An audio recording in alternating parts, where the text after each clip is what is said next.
The Galactic Education Council had debated for 17 standard cycles before finally allowing human children into the prestigious Starlight Academy on Valoria Prime. The vote had been close, with many species arguing that humans were too primitive, too aggressive, and far too unpredictable to be trusted in an environment designed for the galaxy's finest young minds. But the treaties had been signed, and humanity had earned their place among the stars. Denying their children education would have been a diplomatic disaster. Principal Zorthax, a tall insectoid being with compound eyes that could see in 12 different spectrums, stood at his office window watching the transport ship descend through the pink clouds of Valoria Prime. His mandibles clicked nervously. He had read every report about humans, watched every documentary, and studied every behavioral analysis his staff could find. Nothing had prepared him for the reality of what was about to happen. The first human family to enroll their children was the Reyes family.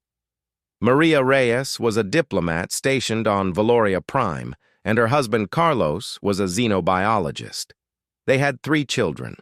The oldest was Elena, a quiet girl of 16 standard years who preferred books to conversation.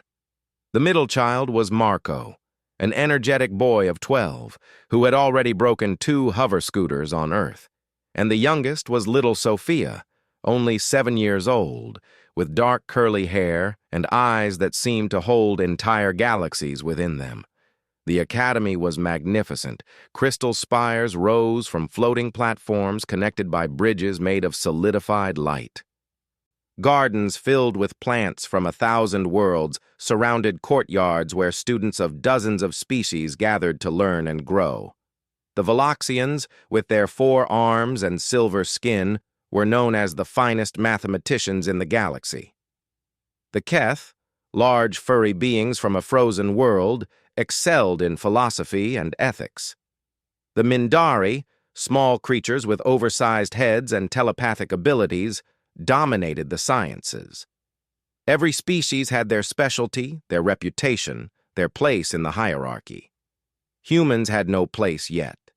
They were the newcomers, the primitive apes who had stumbled into space only 2 centuries ago.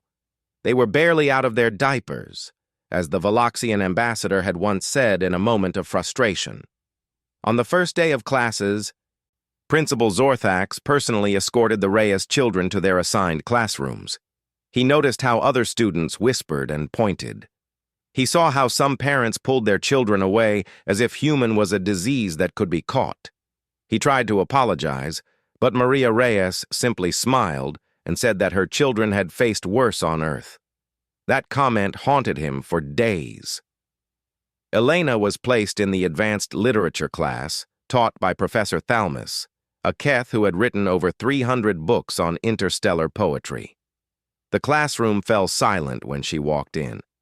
40 students from 8 different species stared at her like she was an exotic animal that had wandered into their midst. Elena found a seat in the back corner and opened her tablet without saying a word. She did not look at anyone. She did not need to. Marco was assigned to the physical sciences laboratory, where students learned to manipulate gravity fields and construct basic energy matrices. His teacher was a Veloxian named Instructor Krill, who believed that humans were too clumsy to handle delicate equipment. He assigned Marco to observation duty only, telling him he could watch but not touch. Marco simply nodded and watched. He watched very carefully. Sophia was placed in the primary learning pod, a colorful room filled with holographic toys and interactive learning stations. Her teacher was a Mindari named Gentle Voice, who had specifically requested no human students. The council had ignored her request. She stared at the small human child with barely concealed disgust, her telepathic abilities picking up the chaotic storm of emotions that swirled inside the girl's mind. Humans thought too loudly, felt too deeply, and dreamed too vividly. It was exhausting just being near them. The first week was difficult. Elena was ignored by her classmates, who formed study groups that somehow never had room for one more. Marco was mocked for his clumsiness when he tripped over a Veloxian's extended leg that had been placed in his path deliberately.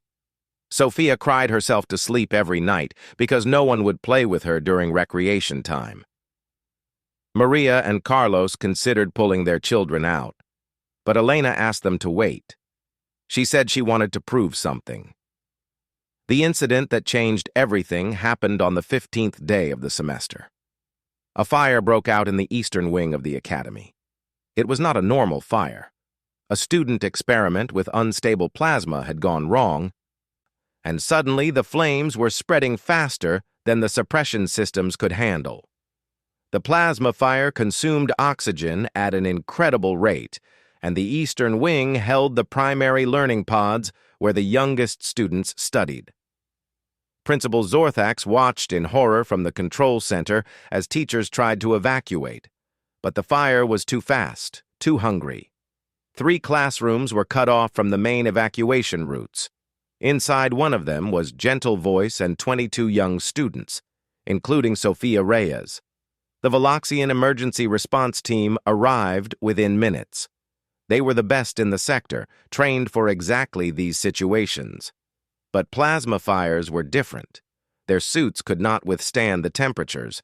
Their equipment melted before it could be deployed. The team leader announced that they would have to wait for the fire to burn itself out. There was nothing they could do. Maria Reyes pushed through the crowd. She grabbed the team leader and demanded they do something. The Veloxian looked at her with what might have been pity and explained that entering that wing meant certain death. No species could survive plasma fire. It was simply physics. Carlos Reyes called his son Marco, who was watching from the science building. He asked one question. Marco answered with 3 words. Then Carlos turned to Principal Zorthax and asked him to clear everyone from the south entrance of the eastern wing. Zorthax asked why. Carlos said his daughter was going to get her sister.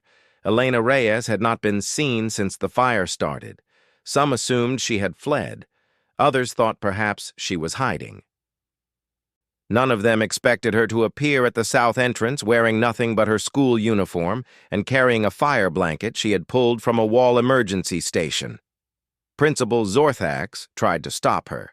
He explained that the temperatures inside would kill her in seconds. Elena looked at him with those strange human eyes and said something that would later be quoted in history books across the galaxy. She said that humans had walked through fire for thousands of years. She said that her ancestors had charged into burning buildings to save strangers. She said that her baby sister was inside and no fire in the universe would stop her from bringing Sophia home.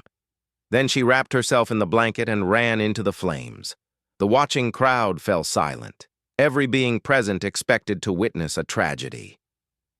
The Veloxians calculated she had perhaps 30 seconds before thermal death. The Mindari could not sense her thoughts through the chaos of the fire. The Keth whispered prayers to their ancient gods. Marco Reyes pushed through to the front of the crowd.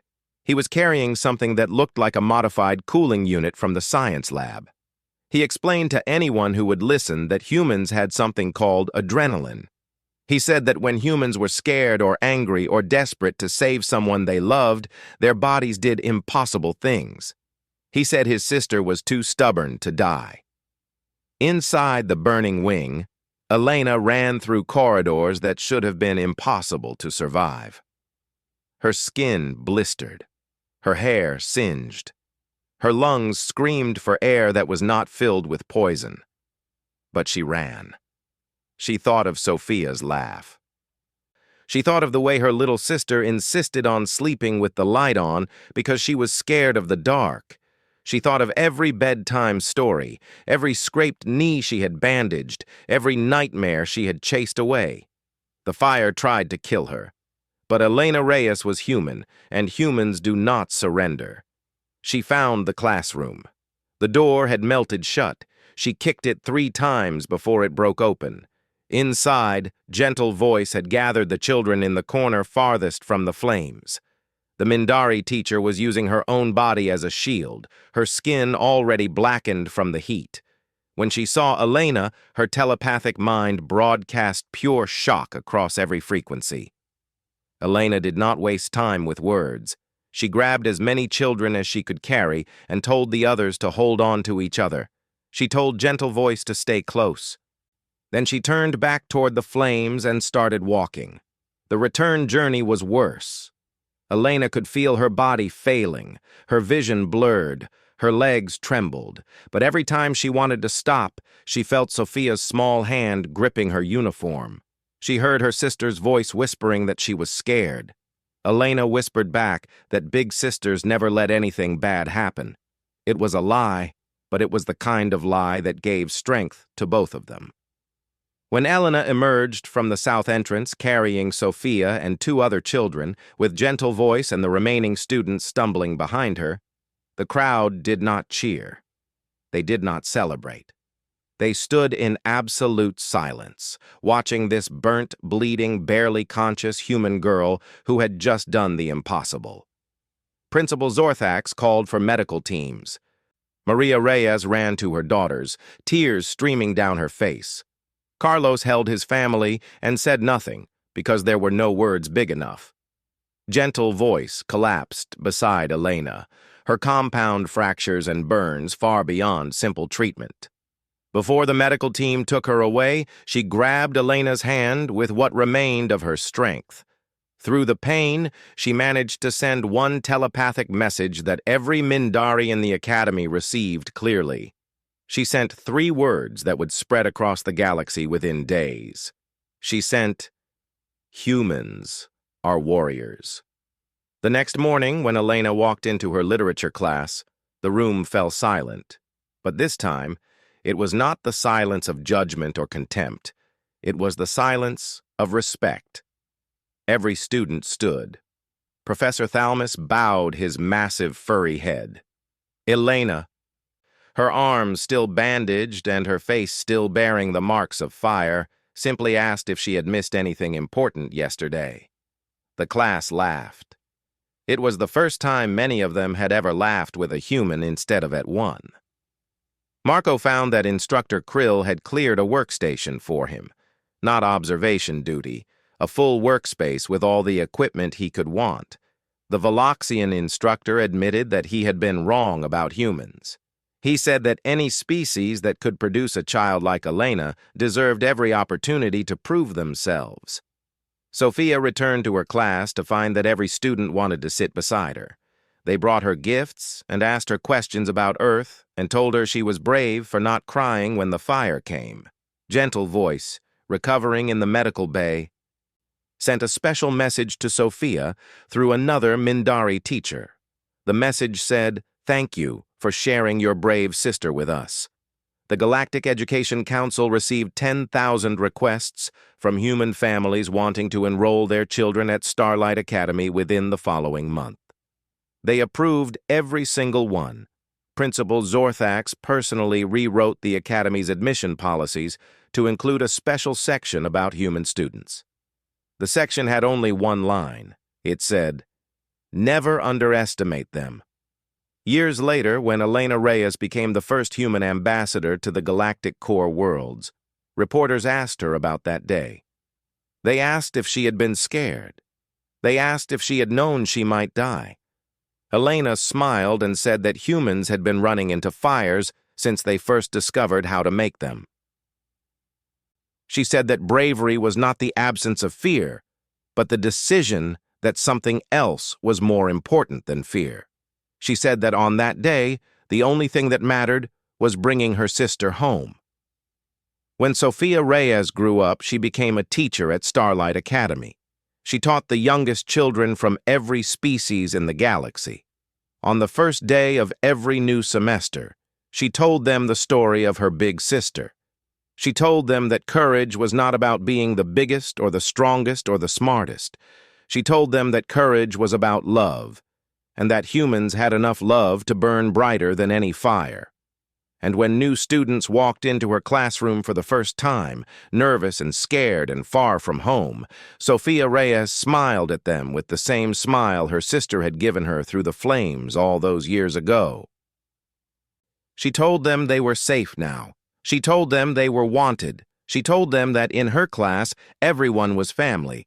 No one ever whispered when she walked in. They knew better. They had heard the stories. They understood that behind that gentle smile was a species that had conquered fire, walked on moons, and crossed the darkness between stars simply because they refused to believe anything was impossible. Humanity had claimed their place among the stars not through war or conquest, but through something far more powerful. They had proved it through love.